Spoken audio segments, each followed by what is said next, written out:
বাগানের সবজি তুলে পছন্দের খাবার রান্না করলাম। আসসালামু আলাইকুম, কেমন আছেন সবাই? আল্লাহ, দেখেন কত সুন্দর হয়েছে কলমি শাক, মাশাল্লাহ। এজন্যই তো বলি বাবা, দেখছো তোমার বাবা কানা, আসলেই তোমার বাবা কানা। দেখছো এত বড় হয়ে গেছে, আর একটু ছোট থাকতে খাইলে বেশি ভালো লাগে। এখনো ঠিক আছে, কিন্তু আমার কাছে একবারে ছোটগুলাই বেশি ভালো লাগে খাইতে। 2 দিন যদি ছাদে না আসি, আয়সা দেখি ছাদের অবস্থা একদম খারাপ হয়ে যায়। বলেও না কিছু যায় নিয়ে যে হচ্ছে এগুলা বড় হয়ে যাইতেছে, নষ্ট হয়ে যাবে। মাশাল্লাহ, অনেক কলমি শাক হয়েছে না? খুব বেশি দিন হয় নাই, কিন্তু আমি এগুলা লাগাইছি। একটু কষ্ট করলেই খাওয়া যায়। এই পাশের গুলা কিন্তু আমি চাকু দিয়ে কাটে নিচ্ছি, আর এই পাশের গুলা হাত দিয়েই মানে যতটুকু ভালো ততটুকু নিতেছি। কারণ এই পাশের গুলা হলুদ হয়েছে কি জন্য, এখানে একটু পানি জমেছিল, এই কারণে এই পাতাগুলা ইয়ে হয়ে গেছে, হলুদ হয়ে গেছে। আমি সবুজ পাতাটুকু নিতেছি, আগাটুকু হাত দিয়ে। কলমি শাক কেটে আবার পুঁই শাক কেটে নিচ্ছি। আজকে মজার মজার তরকারি রান্না করব। পুঁই শাক যদিও বেশি কাটবো না। এই গাছগুলো দেখেন কিছুদিন আগে কেমন হয়ে গেছিল, এখন শাক দেওয়াতে অনেক সুন্দর হয়েছে। এবার পাতাগুলো বড় হয়েছে, মাশাআল্লাহ অনেক বড়। ওই দিক থেকে কাটতে এখন পোকা নাই, দেখো একটু কাঁচা কাঁচা মিষ্টি। গতকালকে অনেকগুলো নিয়ে গেছিলাম বিকালবেলা, মিষ্টি, পোকা নাই। একটু কাঁচা কাঁচা কষা খেতে বেশি মজা লাগে, পেয়ারা বেশি পাকলে ভালো লাগে না। ইয়ার সর্বনাশ, আমি একটা জিনিস খুঁজতে দেখলাম, হাই হাই কত বড় হয়ে গেছে, এটা পাকলেও তো দেখতাম না। প্রচুর গোড়ার মধ্যে একটা শাক লাগাইছিলাম, ওটা হয়েছে কিনা খুঁজতে আসছি। আইসা দেখি, আমি কিন্তু একটু আগে যে কলমি শাক কেটে নিয়েছি, সত্যি আমি দেখি নাই। অনেক বড় হয়েছে, পাইকে যাবো তাড়াতাড়ি। আর কোথায় কোথায় যে হয়ে রয়েছে আল্লাহ জানে। চারটা তো এখানে দেখছি। দেখেন অনেকগুলা শাক কাটছি, কিন্তু আজকে শাকের অনেক আইটেম করব আর আপনাদের সঙ্গে শেয়ার করব। অনেকগুলা পুঁই শাক কাটছি, তারপরে হচ্ছে এটা কি কলমি শাক। আর এই শাকের মধ্যে না আমি একটা শাক লাগাইছিলাম, দেখেন সেঞ্চি শাক বলি আমরা। এই শাকটা আমার খুব পছন্দ, কয়েকটা লাগাইছিলাম, হয়েছে আবার সুন্দর, মাশাআল্লাহ। এই যে আমি এখানে কিছু শুধু পাতা ডগা ছাড়া আলাদা করছি শাক ভাজি করার জন্য। আর এইখানে কিছু ডগা আর পাতা দিছি, এর সাথে হচ্ছে এই যে কলমি শাক মিক্স করে দেব। যেগুলো হাত দিয়ে উঠাইছি এগুলো বাঁচতে হবে না একদম। এখানে কিছু কলমি শাক মিক্স করবো, আর এগুলা দিয়ে একটা রেসিপি করবো, এগুলা দিয়ে একটা রেসিপি, এগুলা দিয়ে একটা রেসিপি। এখন আমার হচ্ছে পুঁই শাক কাটাকাটি শেষ। এখন আমি কলমি শাক, একটা বেগুন হয়েছিল ওটাও নিয়ে আসছি, তারপরে হচ্ছে 3টা ঢেঁড়স নিয়ে আসলাম, আর হলো 3টা লেবু নিয়ে আসছি। লেবুগুলা ছোটো হইলেও অনেক ঘ্রাণ আর হচ্ছে অনেক রস। এখন আমার পুঁই শাক কাটাকাটি শেষ, আমি হচ্ছে কলমি শাকগুলা কেটে নেব। তরকারিতে মিক্স দিব একদম ছোটোগুলা, বড়গুলা দিয়ে ভাজি। বাগানের শাক সবজি খাওয়ার শান্তি কিন্তু আলাদা।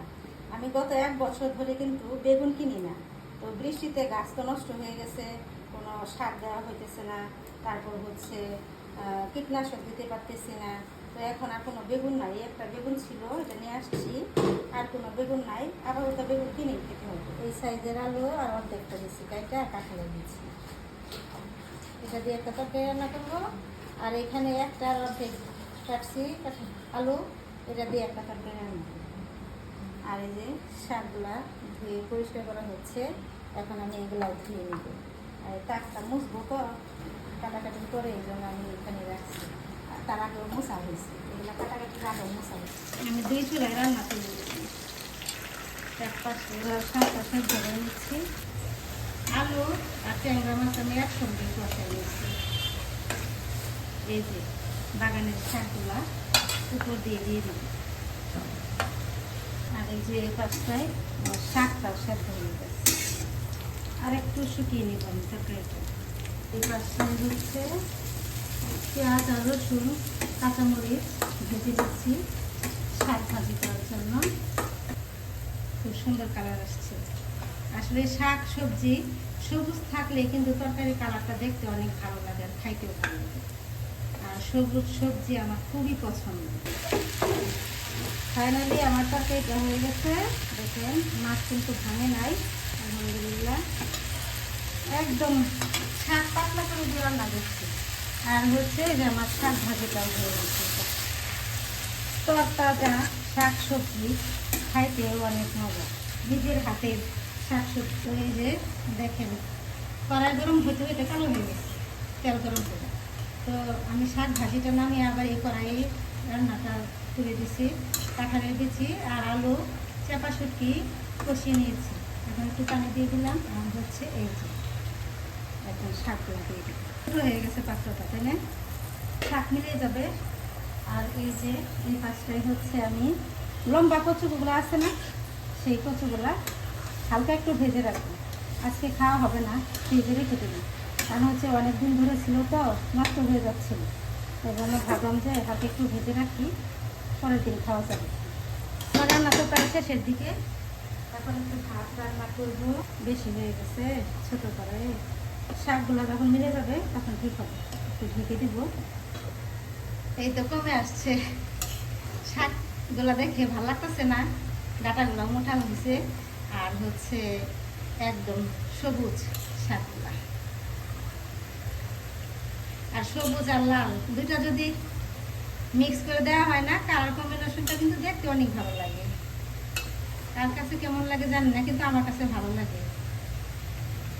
আর সবুজ সবজিগুলা রান্না করার পর যদি সবুজ থাকে ওটা আরও ভালো লাগে। আমি সবসময় সবুজ রাখার চেষ্টা করি। আর খেয়াল করে দেখবেন আমার খাবারের ছবিগুলা বা আমার রান্নার যে ভিডিওগুলো দিই, আমার সবুজ সবজিগুলো রান্নার পর একদম সবুজ থাকে। আর একটু ভাজতে কচু ভাজি কিন্তু অনেক মজা লাগে। ফোড়ন দিয়ে ভাজিটা আমি করতেছি। এই যে কাঁঠালের বিচি আর আলু দিয়ে চাপা শুটকি দিয়ে পুঁই শাকের তরকারিটা কিন্তু হয়ে গেছে। একটু মাখা মাখা ঝোল যাচ্ছে। চুলাটা এখন বন্ধ করে দিলাম। আর আমি ছোট্ট একটা পাতিলে ভাত রান্না করতেছি। আর কারণ হচ্ছে গতকালকে একটু ভাত আছে, ওটা ওভেনে গরম করে নিব। ক্যামেরাটার দূরত্ব একটু বেশি হয়ে গেছিলো, এজন্য আমি রান্নার সময় ভালোভাবে ফোকাস করতে পারিনি। তো ক্ষমার দৃষ্টিতে দেখবেন। আর এই যে এখন দেখেন আমার তরকারির কালারগুলো কেমন হয়েছে। যদি আমার ভিডিওটা ভালো লেগে থাকে তাহলে কমেন্ট করে জানাবেন। আর মজার ছলে আমি ভিডিওতে অনেক কথাই বলেছি। ছেলেকে যখন বলেছি তোমার বাবা কানা, চোখে দেখে না, তো ছেলে বলতেছে মা তুমি এগুলা কেন বলছো, লোকে কি বলবে। পরে বললাম যে না রে বাবা, এটা তো আমি মজা করে বলছি, কি বলবে আবার। তার বাবাকে কিছু বলা যাবে না, তার বাবাকে কানা বলছি, এই জন্য সে আমার সঙ্গে রাগ করছে। আজকের মতো এখানে শেষ করছি। আল্লাহ হাফেজ।